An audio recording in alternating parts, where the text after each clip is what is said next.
This video tutorial is going to walk you through how to customize the content on your website.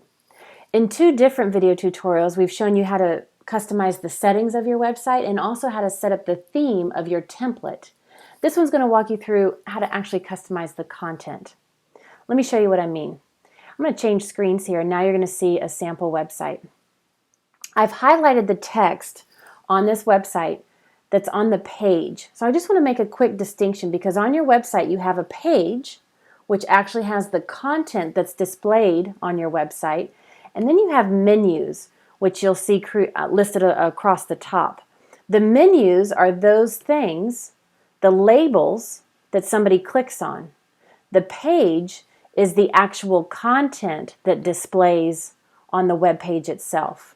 So you can have a menu, home for example, and then you can have the content. And you'll also see that when I highlight the content of the page, you'll see that it fills in only the left 2/3 of the website page, because the right-hand side has what we call sidebar boxes. They're usually call to actions, important information that you want to stand out for your visitors or clients that come to your website. You can customize what sidebar boxes you have on your website, or you can turn them off. When you turn them off, the content of the page will actually span the entire width of your web page. So you have a few options, and we're going to show you how to customize the content. Now let's go in your console system to see how to take a look and do this. In your console system, you're going to click on the website module here on the left side column. When you click on the website module, here you're going to see all of your options: pages, menus, forms, documents, sidebar boxes, and custom opt-in forms. In those separate video tutorials, we talked about customizing your theme and all your settings, so we won't go into that now.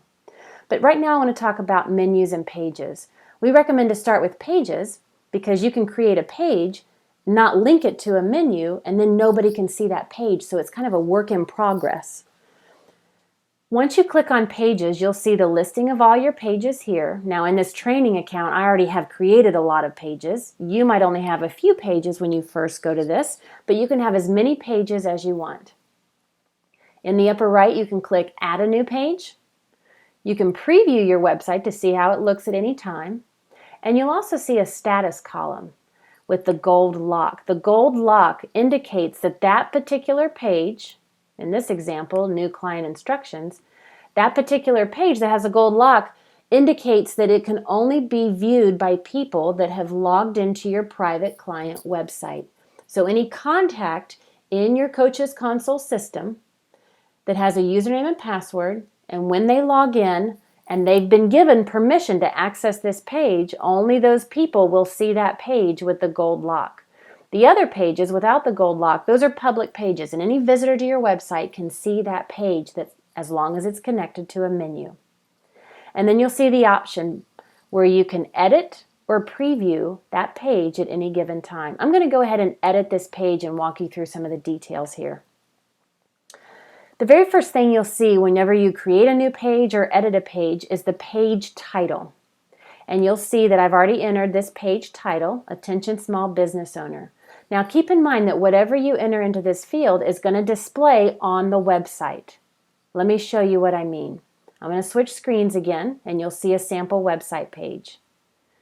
You'll see on this page, there's my page title. Whatever page title you type into that field, it's going to display at the top of your page.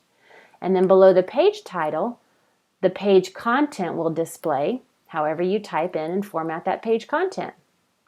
So inside your console system, when you're editing a page, whatever you type into the page title will display at the top. Then you have your page URL, and it's a long one. And here's the specific URL for this particular page that you've created.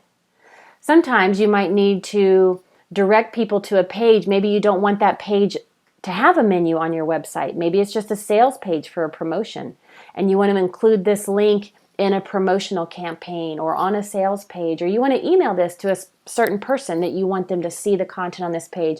So at any time you can edit a page, and you can come here and copy and paste that link and post it somewhere specifically or send it to somebody. And then you'll see the content.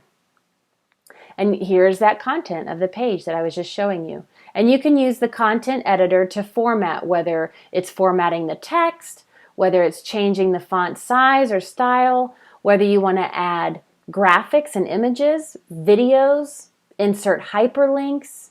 So you can use the content editor to format your page. And there's a separate video tutorial specifically about all the elements in the content editor. But you can enter your content and get it formatted so it looks right.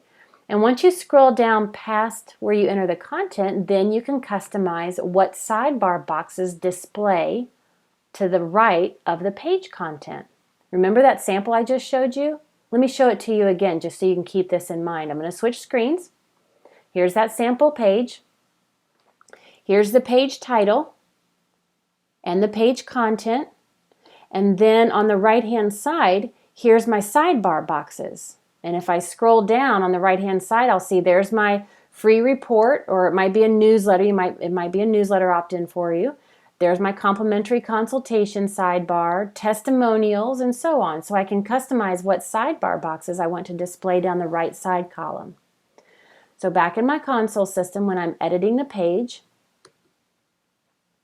after I enter and format the content, I can edit and customize what sidebar boxes I want to display. And you can see here's the 3 I just showed you. My newsletter and opt-in, my free gift, schedule a complimentary consultation, and my testimonials. Now I can add sidebar boxes. I can turn them off. I don't have to have any sidebar boxes displayed for any page I create. So you can customize what else is displaying on this page right from this editing page section that we're looking at. Once you've customized the sidebar boxes, if any, that you want to display, you'll see a few other options. I want to link the page to a menu item. So if you want this page to have a menu on your website, you can check mark this option, and then you can assign the page to a menu. Now, if you already have a menu created, you can choose it from your list of menus, or you can create a new menu item. And do you remember those gold locks that we saw to the right of each page that indicated it was a private page, that only people with a username and password and permission could view that? Here's this option right here. This page is private. Only logged in clients can see the content of this page that have been given permission to see this. So if it's a private page and you only want people that once they enter their username and password and go to your private client website, check mark this option. In this particular case, I'm going to leave it as a public page. Once you've configured everything, make sure you click the orange Save button in the lower right to save this page. Now you can also customize your menus. I'm going to show you that. In addition to linking it right from a page that you've created, you can also click on menus and you'll see your listing of all your menus that are on your website. There's that gold lock again. It indicates that that menu and the page that that menu is linked to is a private page. If there's no gold lock, it's public, and anybody that clicks on that menu will be able to see it. You can add menus, and you can also preview your website. And you'll see the About Us in this particular example. I had some sub-menus. You can see how those are indented slightly. And you'll see these funny looking boxes and dots. That allows you to click and drag. You'll see my cursor change. So I can click and drag, and I can move that so that I can reorder my menus. Just click and drag. Okay, you'll see that. Click and drag. And you can customize the ordering of your menus as well. And then to the right of each menu, when you click on the options, you can edit the label of that menu. Maybe you don't want to call it home. Maybe you want to call it welcome. You want to place it in the main menu, or maybe you want it to be a sub-menu. We're going to keep it in the main menu, and it just shows you what page does this menu link to. And this is going to go to that Attention Small Business Owners. And I can click Save, and it will save my changes. Now you can see that it's labeled Welcome instead of Home. You can also customize your forms and documents. Look for a separate email and a separate video tutorial that talks about forms and documents. But that's how you begin to customize the menus and the pages and the sidebar boxes of your website. There's also a separate tutorial if you want to get into further detail about customizing your sidebar boxes. Check out that separate tutorial.